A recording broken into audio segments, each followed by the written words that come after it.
एकजुटीनं पेटलं रान तुफान आलया काळ्या भुईच्या भेटीला हे आभाळ आलया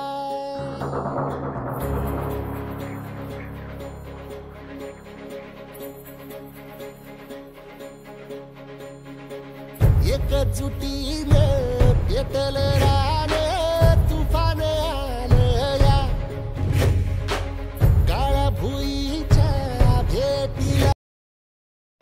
श्रमदान वो जादू की छड़ी है जिससे लोग एक हो जाते हैं। जब आप कंधे से कंधा मिला के किसी के साथ काम करते हैं और साथ में मिलकर पूरा गांव जो है जब काम करके एक चीज हासिल करता है तो उसकी जो खुशी है वो जो आप बांटते हैं एक दूसरे में वो आपको बहुत मजबूती से जोड़ लेती है।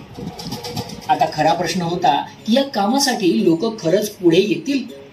या प्रश्नाला महाराष्ट्राच्या जनतेने दणक्यात उत्तर दिलं। श्रमदानासाठी लोक स्वतः उत्स्फूर्तपणे पुढे येऊ लागली।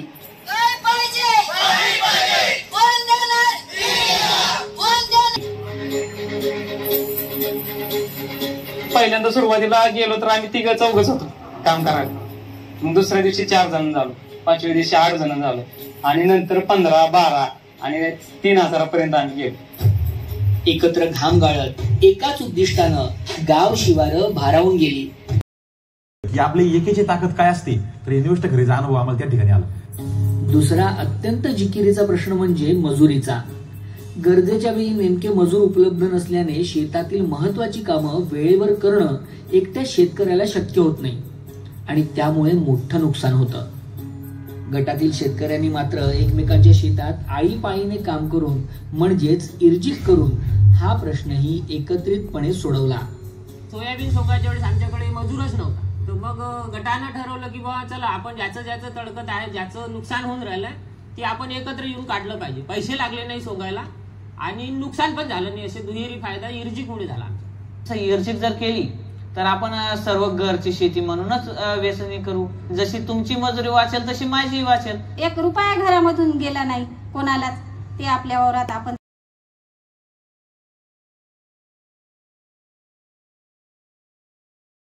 सरकारी पद्धतीने जर आम्ही ते काम केलं असतं तर आम्हाला 8 लाख रुपये दिले असते आणि 8 महिने आम्हाला ते एस्टिमेट तयार करा, टेंडर करा, असं हा सरकारी काम आणि लोकसभातून काम यातला फरक। आम्ही जर लोकसभा तयार केला, आम्ही श्रमदान करायला चालू केलं, शासन पण धावून आलं आमच्या मागं। ज्यावेळेस आपण काहीतरी करू त्यावेळेस शासन असेल, संस्था असतील, कारखाने असतील, सगळे आपल्यासाठी धावून येतील।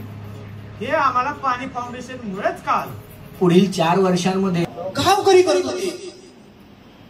कोण करत होते? असा आवाज पाहिजे बघा। गावाचा प्रश्न सोडवण्यासाठी एकत्रित लोक आले, त्याची अंमलबजावणी सुद्धा लोकांनी केली, जबाबदारी सुद्धा लोकांनी स्वीकारली आणि त्याचं नेतृत्व कोणी केलं? ते गावकऱ्यांनी केलं। एकदम बरोबर आहे, ते सुद्धा गावकऱ्यांनी केलं। ज्या गावकऱ्यांसोबत एक मीटिंग घेण्यासाठी आपल्याला कितीतरी त्रास होतो, त्याचं एवढ्या मोठ्या आंदोलनाचं नेतृत्व गावकरी करतायत आणि ती सामान्य गावकरी करतायत।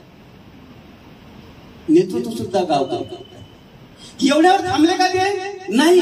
तुम्ही बघितलं असेल, नाला खोलीकरण झालं, मुक्त काम झालं, त्यासाठी मशनरीज आणल्या, त्याच्यात डिझेल टाकायचं होतं, त्यासाठी लागलेला पैसा हा कोणी गोळा केला? लोक वर्गणी सुद्धा गावकऱ्यांनी केली आहे ना? किती अफाट काम ही लोक वर्गणी सुद्धा गावकऱ्यांनी गोळा केली।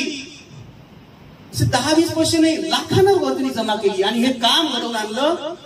हे काम विरुद्ध त्यांनी एक लढा दिला आणि हे सगळं जेव्हा गावकऱ्यांनी केलं तेव्हा तिथे आम्ही शासनाची सर्व मंडळी ज्यांच्याकडनं जे सहभाग देता येईल ते देण्यासाठी सुद्धा आपल्याला जावं लागलं।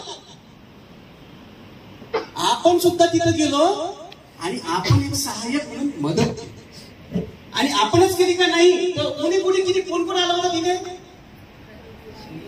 राजकीय लोक आले, सिनियर स्टॉप आला, त्याच्यानंतर आमची यंत्रणा गेली, ज्यांच्याकडनं त्यांनी छान त्या ठिकाणी एक केवळ सहाय्य व्यक्ती म्हणून मदत केली, एक यंत्रणा म्हणून सुद्धा त्या गावाला मदत केली.